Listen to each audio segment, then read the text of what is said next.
Om Sahana Bhavatu Sahanau Bhunaktu Sahaviryam Karavavahai Tejasvinavaditamastu Mavid Vishavahai. Om Shanti Shanti Shanti. We will chant Srimad Bhagavad Gita, chapter 4, verses 1 to 5. श्रीभगवानुवाच इमं विवस्वते योगं प्रोक्तवानहमव्ययं विवस्वान्मनवे प्राह मनुरिक्ष्वाकवे ब्रवीत् एवं परम्परा प्राप्तम् इमं राजर्षयो विदुः सकाले नेह महता योगो नष्टः परं तप स एवायं मया तेद्य योगः प्रोक्तः पुरातनः भक्तोऽसि मे सखा चेति रहस्यं ह्येतदुत्तमम् अर्जुन उवाच अपरं भवतो जन्म परं जन्म विवस्वतः कथमेतद्विजानीयां त्वमादौ प्रोक्तवानिति श्रीभगवानुवाच बहूनि मे व्यतीतानि जन्मानि तव चार्जुन तान्यहं वेद सर्वाणि न त्वं वेत्तः परं तप. Fourth chapter of Srimad Bhagavad Gita is entitled as Gnana Karma Sannyasa Yoga, the yoga of renunciation of action in wisdom. Now, Srimad Bhagavad Gita, as you all know, has 18 chapters, and there is a beautiful thought flow from one chapter to another, from one shloka to another. In these 18 chapters, there are 701 shlokas. This entire 701 shlokas are talking about the Upanishadic declaration, which is Tat Tvam Asi, that thou art, that reality, the what, that infinite truth, the what. You are that complete Paripurnatvam, infinite whole, WHOLE. You are not incomplete, finite. You are complete. You are infinite. So, this is the Upanishadic declaration. Tat Tvam Asi. That reality, the what. And this is given to the Upanishadic students who are very subtle, more developed, seeking the knowledge, understanding that that's the main purpose or only purpose, realizing the truth. So, masters didn't want to waste their time. So, the message given to them is very cryptic, very terse. So, only people who are evolved, developed, can straightaway understand it. But we are not at that level. We are more like Arjuna, who is a man of action, who is in the world, in the din and roar of the market field. So for us, this knowledge needs to be diluted.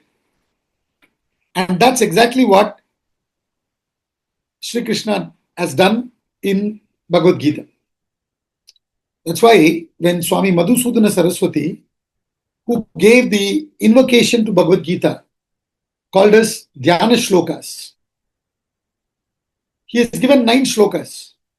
In that, one of the shlokas he says, Sarvopanishado Gavo Dogda Gopalanandanaha Partho Vatsa Sudhir Bhokta Dugdam Gitamrutam Mahat.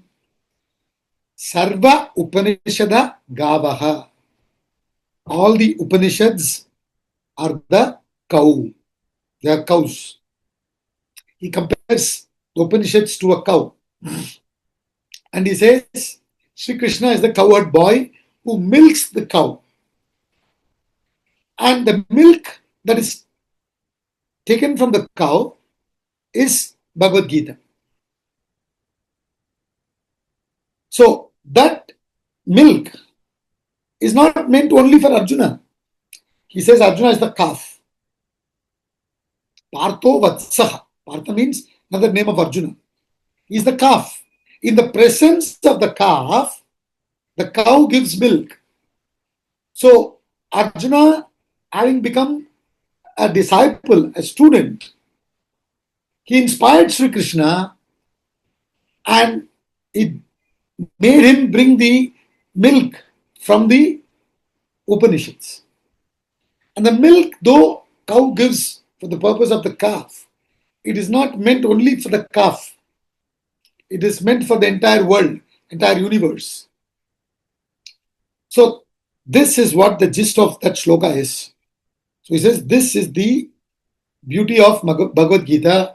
It is nothing but the essence of Upanishads.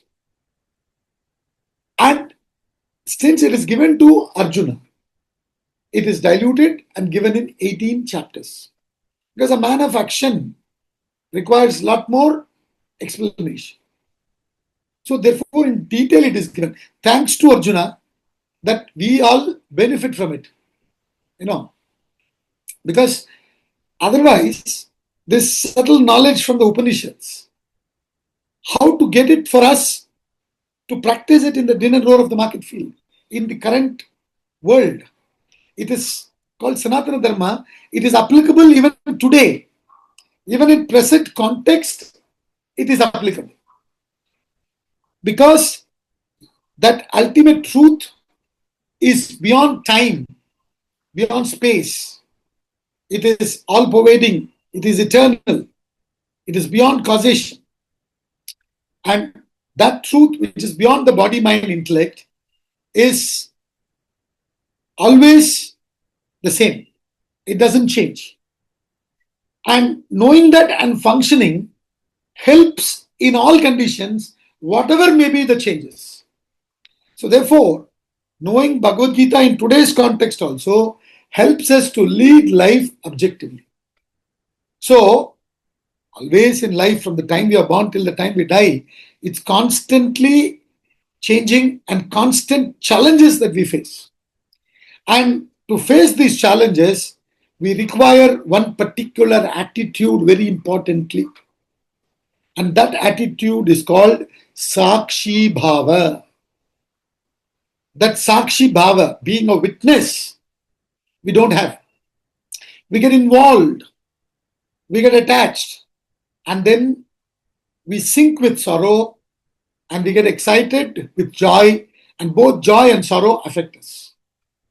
So the study of Gita, mainly, the purpose is to give that objectivity to us, to make us a witness.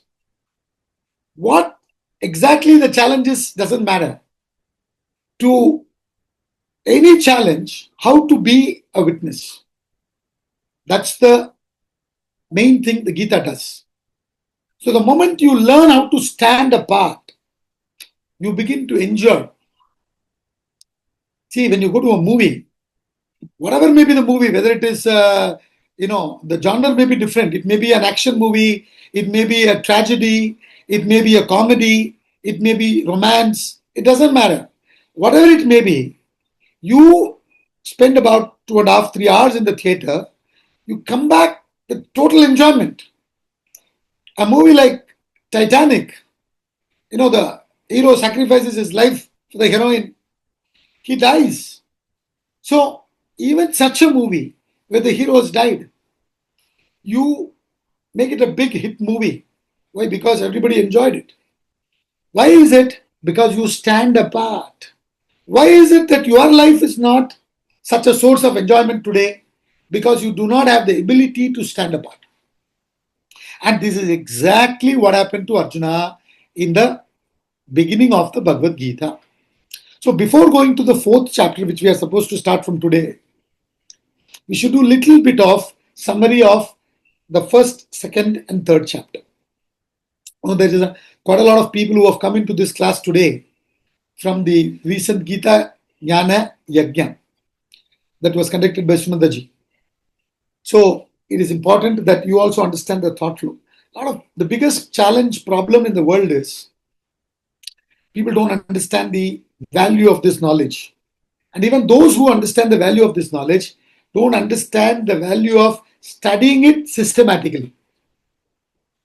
That's the problem. Simply they'll take up one book and whichever page they open, they'll read it.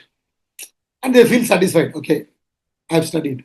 So you'll open the Gita book, whichever verse comes, you'll read. And mostly that also people only chant the shloka and read the translation, and that's it. They may keep it in the puja room, worship it. That alone is not enough. See, you can from a distance admire the flower, and you may even admire its fragrance. But you got to be like the bee which goes closer to the flower and drinks the honey from the bee. So you got to delve deep into the Gita and draw the knowledge and get transformed and bring that attitude in your life to be objective, to be a witness, to be a sakshi. And when we learn that art, then it doesn't matter what challenges. See, challenges keep on changing. From long time ago, we have come to artificial intelligence day. A lot of people losing jobs today. New challenges come, isn't it? And this also will change. Something else will come later on. So, agricultural revolution, and then industrial revolution, information technology, artificial intelligence, these things will keep changing. But human being is made up of body, mind, intellect, enlivened by Atma, the self. This doesn't change. You have to meet the world with the body, with the mind, with the intellect. All these three by per se they are insentient. And it is the Atma that enlivens the body, mind, intellect. And the individual, you and me, are nothing but the combination of body, mind, intellect enlivened by the Atma. This is what you and me, all of us are. BMI plus Atma or self. BMIS. So when you write BMIS, don't think it's another degree, another graduation. BMIS means body, mind, intellect, and self. And when we all interact with each other, when we relate with each other, it is one BMIS interacting with another BMIS. And we need an address. Otherwise, if I just say BMIS, whom am I addressing? Therefore, each one of us are given a name. X, Y, Z, etc. So, this particular BMIS is called X. Another BMIS is called Y, like that. Then we transact. And the transactions, the challenges, everything can change. But what you are is this BMIS. And in that BMIS also, you are essentially S, the Atma, the self. And once you do this, once you identify with it, and then relate, whatever may be the challenge, whatever may be the setup cannot upset you. You can be independent of the setup. But unfortunately, Arjuna did not gain this knowledge. He had gained information maybe, Because you'll know that from the questions he asks in the Gita. Today, the problem is we all have this YouTube. It's a blessing also, it's a curse also. This technology is both blessing and a curse. If you know how to contact it, it's a blessing. If you do not know how to contact it, it's a curse. So, Arjuna, like what we do, we get a lot of information without really understanding it. And many of us follow them mechanically and not really benefit and then blame Gita for it or this knowledge for it. I tried Gita, it didn't work. Now let me try something else. No. So similarly, Arjuna has probably heard a lot of information from here and there. So, but he didn't have that ability to be independent, to be a witness, to be a sakshi. So when, and most of you, I presume you know the Mahabharata story, so I'm not getting into that. So when they had to face the challenge, when the Pandavas had to face the Kauravas, they tried their best to avert the war. Not because they were cowards. They didn't want to destroy so many people. They didn't want to bring such destruction. So they tried all other possibilities. Sama, Dhana, Veda. They tried, discussions, negotiation. They even tried to giving in. Sama means discussion, negotiation. Sri Krishna himself tried the negotiation and Duryodhana tried to imprison him. So negotiations, discussion didn't work. Then they said, listen, you've taken our kingdom unrighteously. That's all right. We will not wage war. Just give us 5 villages. He said, nothing doing. Duryodhana said, nothing doing. So that also failed. Giving in also failed. Sama failed. Dana failed. Then in politics, you make the opposition weak to avert a greater loss for larger people, to avert a lot of people getting killed, destroyed. So for that, with that good intention, they try to create dissension in Duryodhana camp by telling Karna, Radeya, that you are also one of the Pandavas. In fact, you are the eldest. So you come this side. They thought if Karna comes this side, Duryodhana will stop the war. Then negotiations will work. They didn't have to kill so many people. Sama, Dhana, Veda, nothing worked. Then they were forced to fight. So finally they went to Danda. Danda means punishment or war.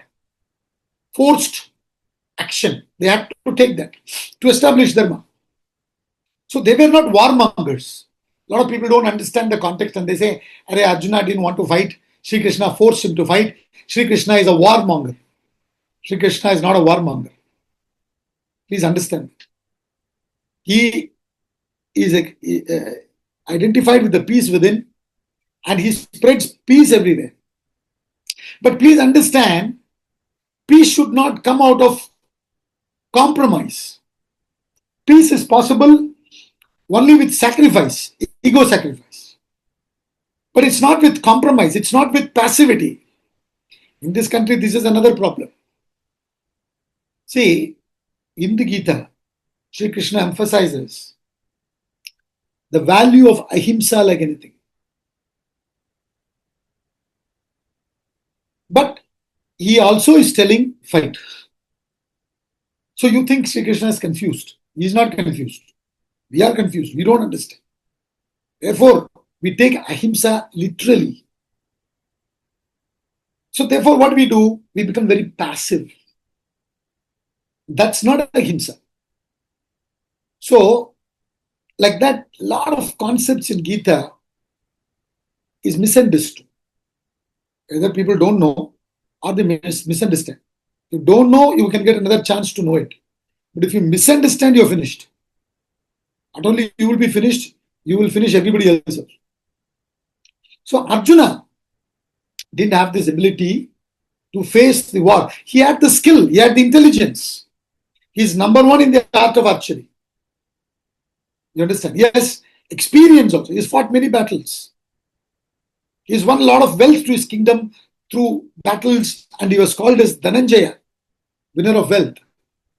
In spite of all that, on the D-Day, when he had to face the challenge, he had to actually fight and kill his own guru, his own great-grandfather. In fact, his great-grandfather Bhishma Pitamaha renounced the throne for which they are now fighting. And Bhishma Pitamaha and Dronacharya, the guru, they're all good people. They're not bad fellows. And when he had to fight against them, it's not that he didn't have the capability to kill them. He can finish them off. He was number one in the art of archery. And yet, he couldn't face such a challenge. How can I kill my own guru? He was not able to be a witness. He was not able to be a sakshi. He was not able to rise above his body, mind, and intellect. This happens to all of us, isn't it? Especially in emotional relationships.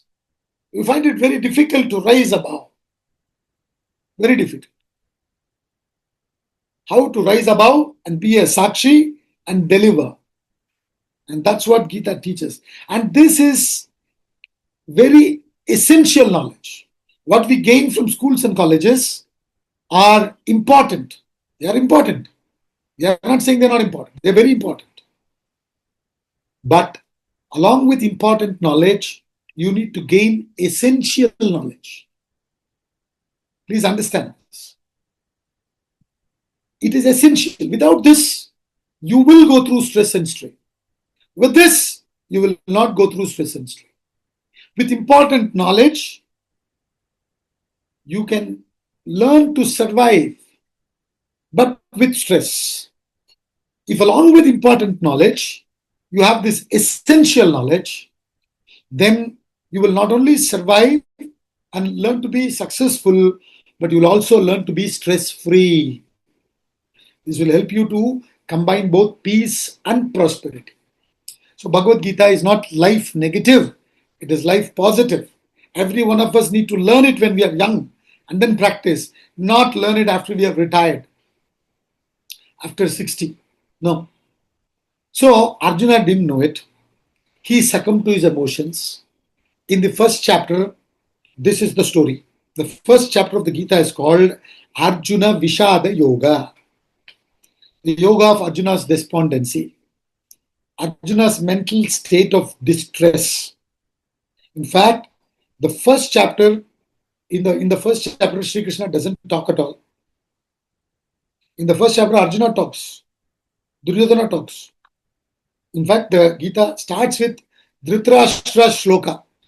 Dhritarashtra uvacha dharma kshetre kurukshetre samaveta yuyutsavaha mamaka pandavaschaiva kimakurvata sanjaya.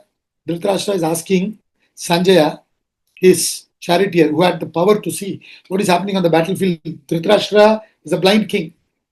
So Sanjaya was endowed with this power by sage Vyasa. So Dhritarashtra is asking what is happening on the battlefield of Kurukshetra between my children, my sons, and Pandu's sons. You can clearly see the attachment in Dhritarashtra. And then Duryodhana talks, and then you can see Arjuna telling Sri Krishna, take the chariot and place it in between both the armies.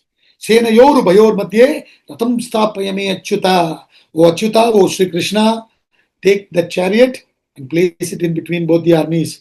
I would like to see who all have come to fight. He wants to do SWOT analysis. He's getting ready to fight. And Sri Krishna knows very well that Arjuna has got the important knowledge, the intelligence, the techniques that needs to be followed in the battlefield. He's got experience. He knows he's got the important knowledge. And he also knows he doesn't have the essential knowledge. And that's a problem. That's a problem. You find in cricket also. A lot of batsmen, they'll come to 90, 95. And then you see their feet is not moving that well, like it was moving before. Why? Because now they're attached to the result, 100. I must get the century. So the moment your mind is attached and you don't have the ability to control it, to be a witness to it and direct it, your skills will not come handy. And this is what happens to everybody, any one of us. You can be a great champion. It will happen to you on the day if you do not have the ability to be a witness.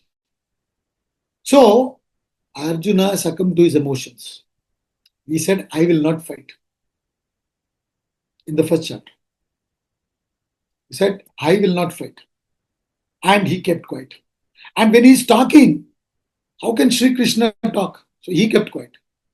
Only thing Sri Krishna says in the first chapter is, when Arjuna said, take the chariot and place it in between both the armies, he took the chariot and placed it right in front of Bhishma and Drona.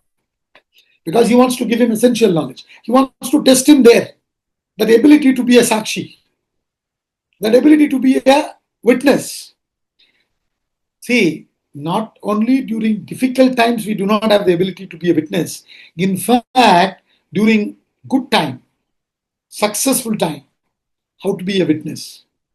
And not allow the success to corrupt us. You need to have the ability to be a witness to both success and failure. Sant Kabir says, Dukh mein simran sab kare, sukh mein kare na koi. You understand? In dukkha, everybody will think of God. A lot of people started attending our classes during Corona. In fact, because of Corona, we got into these online sessions. Otherwise, it was mostly in person. So, dukh mein simran sab kare, sukh mein kare na koi. Hardly anybody during good times. They don't understand that we need more objectivity to deal with positive things. Success, very few people know how to be balanced in success. So therefore, Arjuna didn't have that knowledge. So Sri Krishna wanted to test him. So he took the chariot and placed it right in front of Bhishma and Drona and said, behold, O Arjuna. He wanted to educate him. See, these two people, they are not warmongers. They in fact wanted to stop the war, but Duryodhana would not listen. So therefore, they had to come to fight. They were bound by duty. You also follow that. Be objective. It may be your relatives and friends on the other side, but you must have that objectivity and then bring your skill and intelligence to establish dharma. He wanted to educate him. So he took the chariot and placed it there and said, behold, that's it. Again, Arjuna started justifying, full throttle. He was giving all the information is gained from here and there, from different sources, and justifying. Hare Krishna, we were about to commit sin. It is a very big paap to kill good people like Bhishma and Drona. It's a sin to kill my own guru. He goes into all kinds of logic, which is not logic at all. He thinks it's logic. And Sri Krishna is just keeping quiet. Lord Jesus Christ says, don't cast pearls before swine. No. There's no point casting pearls before swine. Swine doesn't understand the value. A pig doesn't understand the value. What's the point in throwing the pearls? So, there's no point in talking to a wall unless a person is open. So Sri Krishna is just waiting. And Arjuna exhausts all his information, all his methods to try to convince Sri Krishna and then keeps quiet. In fact, when you are completely stressed, you cannot think. When you cannot think, you cannot act. You become completely incapacitated to act. This is what happens to Arjuna. This is first chapter. Arjuna Vishada Yoga. Then, when he kept quiet, in the second chapter, which is called the Sankhya Yoga, the Yoga of Knowledge, Sri Krishna starts talking. Now, one more thing I would like to say is not as if Sri Krishna and Arjuna said, okay, first chapter ho gaya, abhi let's start second chapter, then second chapter ho gaya, let's start third chapter. It's not like that. This was brought about by sage Vyasa later on, when he brought the conversation to us in a nice format to catch the thought flow. So there was a discussion between Sri Krishna and Arjuna, whatever format it must have been. Need not necessarily be in this way. So then Sri Krishna spoke. And when he spoke, he whips Arjuna with powerful words. Kutastva kashmalamidam vishame samupastitam anarya jushtam ashwargyam akirtikaram Arjuna. What are you doing? In a crisis moment like this, is this the way to behave? And you think you will get Swarga? You think this is the best way to function? This is not the way Arya will function. An upright person will function. He is whipping Arjuna with powerful words. Klaibyam masmagam apartha, naitad vayupapatyate, kshudram hridaya daurbalyam, tyaktotishta parantapa. Arise, O Parantapa, O scorcher of foes, Arjuna, wake up. Wake up from this slumber, man. You have fallen into your own emotions. What a weak state of mind it is. You are not fit to be a leader. You are not fit to be a Kshatriya. You cannot do this. In fact, in the crisis, you need to be more objective. If you panic in a crisis, you will not be able to function. See, whatever you've learned should be available to you during panic moments. In the crisis moments. If you panic, then what will happen? So he's telling Arjuna, what nonsense are you talking? In this situation, how you should function? And then Arjuna admits his problem. How can I fight against Bhishma and Drona with weapons? And then he realizes, I'm confused. I'm deluded. I need direction. I need knowledge. See, Josh Billing says the trouble with most folks is not so much their ignorance, but they're knowing so many things which ain't so. So the problem is not ignorance. The problem is knowledge. Knowledge meaning half-baked information, undigested information. It's a problem. So therefore, Arjuna suffers. He says, I am confused. Karpanya dosha upahata swabhavaha prichami tvam dharma sammoda chetaha yashreyasya nishchitam bruhitan me sishyasteham shadimam tvam prapannam. Shloka number 7 of chapter 2, Arjuna surrenders and becomes a student. And when he becomes a student, disciple, only then Sri Krishna is now become a guru. He says, I am thy disciple, I am surrendering to you. You should tell me what is good for me. Don't talk to me what is pleasing to my ears. Talk to me what is good for me in the context. I'm confused. So tell me what is dharma, adharma. My nature is overpowered by the taint of pity. So teach me dharma and adharma in the context. Why you should tell me? Because I am thy disciple. Sishyasteham shadimam tvam prapannam. Then Sri Krishna gave the highest knowledge, Atma Anatma Viveka. Then he talked about Karma Yoga in few shlokas in the second chapter. A small taste of Karma Yoga he gives. And then he talks about Sthita Prajna, the perfect human being. What is that state of a perfect human being? This is the second chapter. After all that, in the third chapter called as Karma Yoga, Yoga of action, which is nothing but absolute science of action. He discussed the value of action, why you should act, the importance of action, why you cannot remain inactive. And then he talked about how to act, the technique of right action, the ideal action. And then he said, you will face certain obstacles while acting. What are those obstacles? And how to overcome those obstacles. It's a complete science of action, the third chapter, Karma Yoga. So, Bhagavad Gita, a lot of people, hey, Bhagavad Gita, why are you learning it so young? You should learn it when you're 60, when you're 70. How can you learn when you're 70 how to act?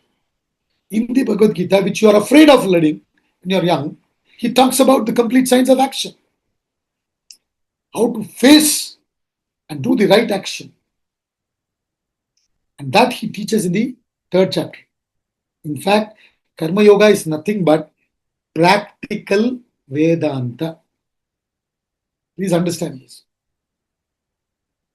Karma Yoga is nothing but practical Vedanta. So he's already given Jnanam in the second chapter. He's already given action in the third chapter. In fact, he's taught whatever he has to teach in these chapters. In fact, in the second chapter itself, the Gita is over. That's why you find in the entire Gita, I told you, there are 701 shlokas. Out of that, the second chapter, in fact, technically speaking, Bhagavad Gita starts with second chapter. Second chapter, verse 11 to be precise, when Sri Krishna starts giving the Gita. Asochan anvashochastvam pragyavadamscha bhashase gatasun agatasun na anushochanti panditaha. This is the exact shloka with which Gita starts. Verse number 11. He gives the highest knowledge. Then he gives Karma Yoga in a nutshell in the second chapter itself. Then he also gives the description of a perfect human being, how to attain that perfection. The entire knowledge of Gita is given in the second chapter. Second chapter is actually a summary of the entire Gita. That's why you find second chapter has 72 shlokas. Then he elaborates what he discussed in second chapter, step by step, as Arjuna continues asking questions. The entire Gita is a samvada. It's a conversation between Sri Krishna, the Guru, and Sishya Arjuna. You understand? And therefore, very methodically, according to Arjuna's questions, Sri Krishna elaborates what he spoke in the second chapter. Then again in the 18th chapter, which is another big chapter, 78 shlokas, he summarizes all the discussion in a different way. So second chapter and 18th chapter are summary of the Gita. It's like news reading, Initially they give you headlines and then elaborate news and then again headlines. Then they conclude. Exactly the same way Sri Krishna communicates. Sri Krishna, meaning sage Vyasa, has put it down like that. So, actually Gita is over. Meaning, the knowledge, what he had to give, has been given. It has been given in the second chapter itself. And talking about Karma Yoga in detail, it is actually complete now. Entire Gita. See, every human being can be of two categories. One is introverted, other is extroverted. Majority is extroverted. Very, very minority is introverted. So, the truth, the divinity is pulsating in every being. Every one of us are essentially that Atma, the self. But due to ignorance, we have identified with this body-mind intellect complex and we are imagining ourselves to be something else, limited, finite, and going through this cycle of joy and sorrow, etc. So we need to rise above it and live life moment to moment, every moment happily. Convert life into a celebration. Like in one of our classes I said, the festival Deepavali can come and go, will come and go. Every year it will come, it will go. Many other festivals will also come and go. But the celebration should continue. Please understand this. That's the significance of Gita. That's the significance of all these celebrations, festivals also. Unfortunately, we don't know how to celebrate. There's no understanding. We just go through the festivals and then again we continue. Again another festival comes, again it goes on like this. Deepavali means Deepa Avali, row of lights. When the Atma conquers the ego, it's a celebration. See, the biggest problem is ego. EGO, edging God out. Separating ourselves from the total and imagining ourselves to be individuals. But when you go deeply, we are not individuals, we are indivisible. But we think we are individuals, we're separate. And because of that, all problems comes. So therefore, with the knowledge, and we identify with the self, and the more we identify with the self, the more we destroy the ego. See, in the presence of light, darkness cannot exist. The moment you light, darkness goes. Right? And once you are enlightened, thereafter, the life should be a celebration. Since we are not enlightened, we only light the, lamps. And for a few days we light before Diwali and after Diwali. And then we get again into joy, sorrow, honor, dishonor, censure, praise, heat, cold, pleasure, pain. All these things tosses us up and down, up and down. It is never a celebration thereafter. But once we understand, gain this knowledge, life will be a celebration. Should be rather. So, Arjuna was taught all the things that needs to be taught. But still Arjuna is not understood. He is still not saying, okay, I'll take up my weapons and start fighting. Being practical. See, what is the difference between knowledge and wisdom? Knowledge is got from external source. Wisdom is got through internal independent reflection. Right? And wisdom and action are one and the same. If you say, I know, but it is not followed up with action, then you don't know. If your knowledge is followed up with action, then you know. And only you've got wisdom. When you climb the mountain and you reach the cliff, you will not take one more step. Why? Because you have the wisdom that you have reached the cliff. One more step means you will only wake up in Yama's court. So you have the wisdom. You will not take one more step. Immediately you will act. Arjuna is listening. Second chapter ho gaya, third chapter ho gaya, kuch nahi ho raha hai. You understand? Therefore, there is a need for fourth chapter. And it continues like that. Till in the 18th chapter, Arjuna says, thank you, Krishna. My delusion is gone.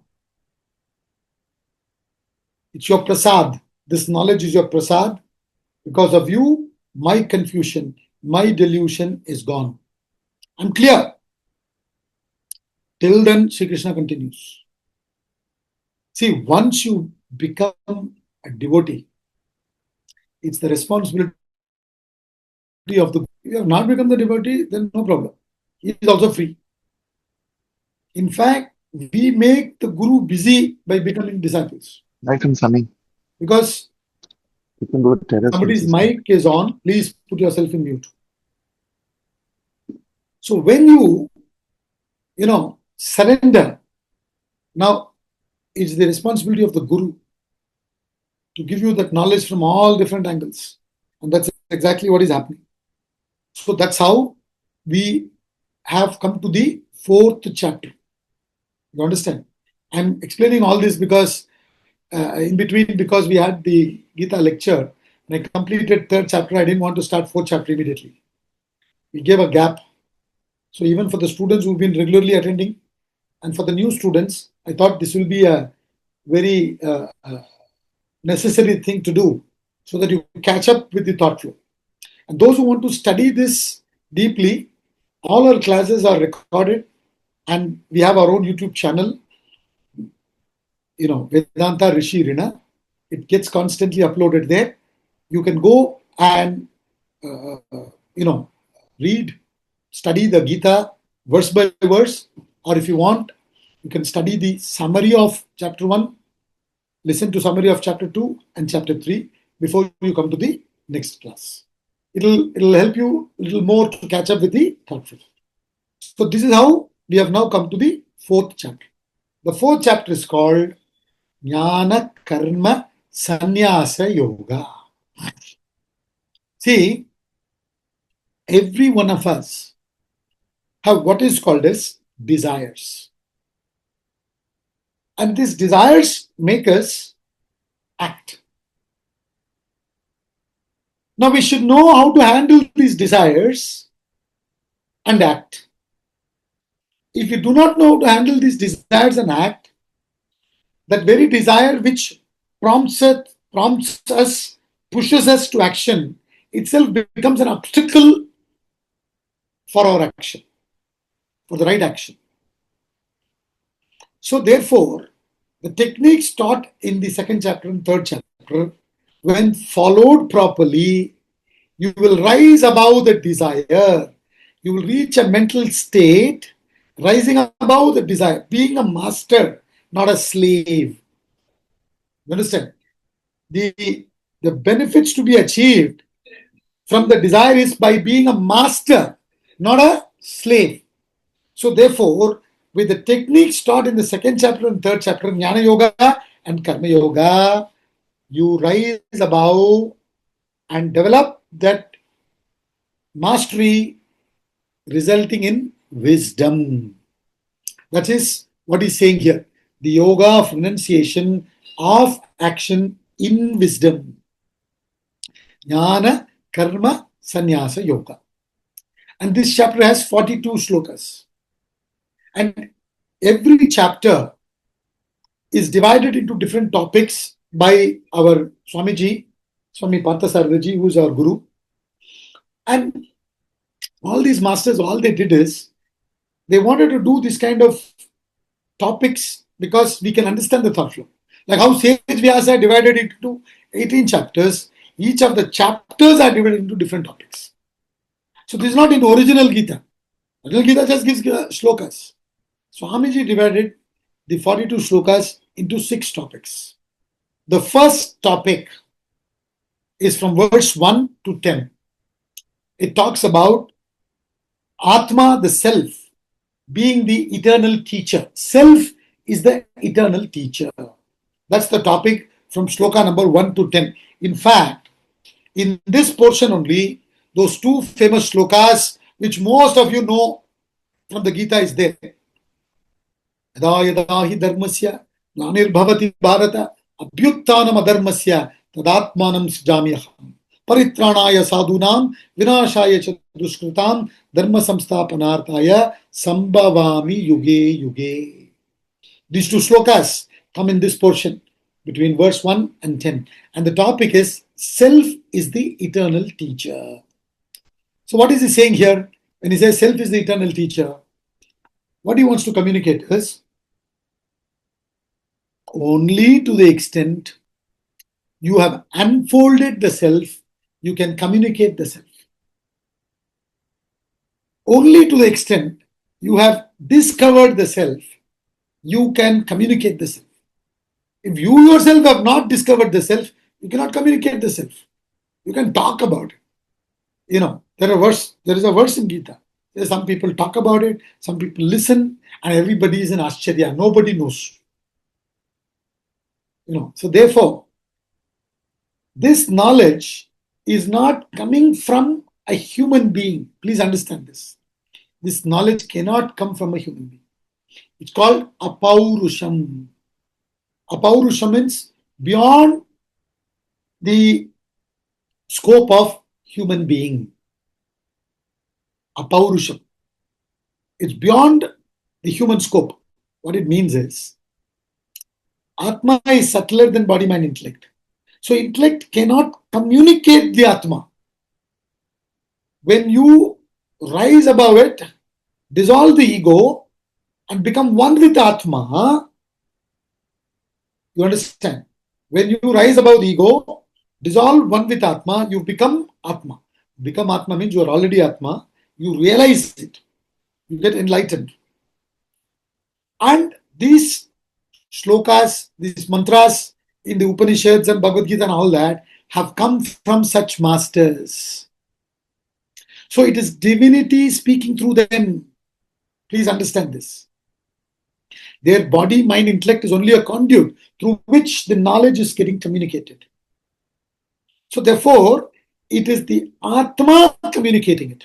That's why we say self is the eternal teacher. Only to the extent you have unfolded the self, you can communicate the self. So this is the gist in this portion, verses 1 to 10.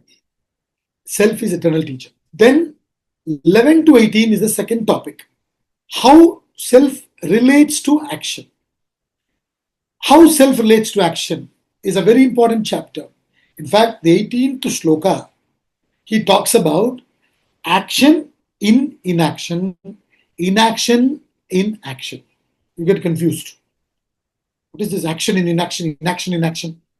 And especially when you say it fast, it becomes even more confusing. So this is a very important message which he teaches. It is given in the 18th shloka of this chapter, 4th chapter. How you can see action in inaction, and how you can see inaction in action. This is a very, very important knowledge. And this clarifies a lot of confusion. But it needs to be properly understood. So when we get there, you will see how important it is. And Adi Shankara beautifully explains it also. So we'll see all those points. From verse 11 to 18, how self relates to action. Why should we know this? When we know this and we identify with the self, then we will also relate with action like that. So Bhagavad Gita teaches you to relate with action correctly. The problem today is not knowing how to relate with action. See, a lot of us think because of action we are stressed. It is not because of action we are stressed. It is because of ignorance, not knowing how to relate with action, we are stressed. We know how to relate with action. If you gain that knowledge, action in inaction, inaction in action, then you will know how to relate with action. Then you will not be stressed. Impossible. You will continue to act without stress. Then, if you have learned this knowledge and get enlightened, nothing in the world binds you thereafter. That he talks about from verse 19 to 24. Actions of enlightened, not binding. You understand? See, when we act today, our actions produces vasanas. For this, we need to understand the chronology of action. How does an action come into effect? Action comes from desire. Desire comes from thought. Thought comes from vasanas. Vasanas comes from the root vas. Vas means fragrance. You understand? Each one of us are a bundle of vasanas. And our vasanas are all different from each other. Somebody has the vasanas to be an engineer, somebody has the vasanas to be a dancer, cricketer, etc., etc. All of us have different vasanas. And from that vasana, thought comes. Why suddenly somebody is getting the thought of painting and you don't get that thought because he has vasanas, you don't have that vasana. So from the vasana to paint, thought of painting comes. Then from that thought, desire to paint comes. From the desire to paint, action of painting comes. Now, if we do not know the technique of relating with action, we are not enlightened with that knowledge, then our action produces more vasanas. We create more problem to ourselves. We already have problem. To solve that problem, we go to act. And we go to act, we come back with more problem. These are conditions. This is what is called as samsara. Samsara doesn't mean going to work. Going to work and creating more problem. We should learn how to go to work, reduce the burden, and not create fresh burden. And once you gain this knowledge, he says, actions of enlightened, not binding. They will act, but they won't create more vasanas. This is from 19 to 24. There is no more bondage thereafter. Thereafter, they function freely. And for that, you need to learn what is called as yajna. And yajna means, till date, we only understand fire worship. He revolutionizes the concept of yajna in the Gita, especially here. It's one of the most fascinating portions, the 12 yajnas from verse 25 to 30, which is nothing but how to convert every action into worship. An act of eating can be converted into worship. You have to live meat, you have to eat. And that can be converted to worship. How is it possible? He explains that. He gives 12 yajnas. All our transactions, receipts, reaction, and response. From the time we wake up till the time we go to bed, we are going through receipts, reaction, and response. All the receipts can be converted into worship. All the reactions can be converted into worship.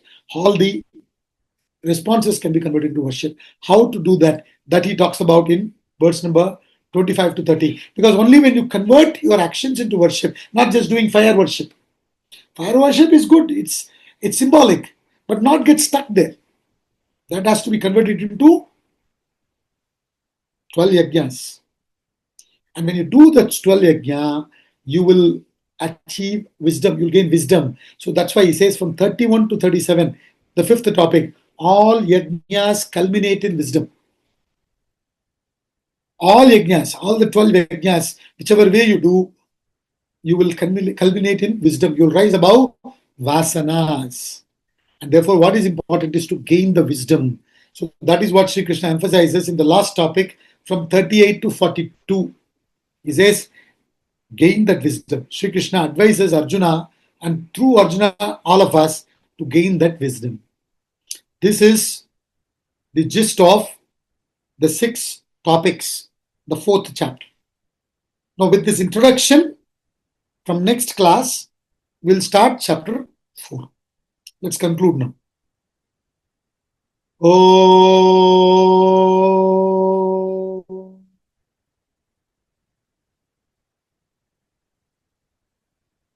Om Purnamada Purnat Purnamudachyate Purnasya Purnamadaya Purnameva Vashishyate. Om Shanti Shanti Shanti.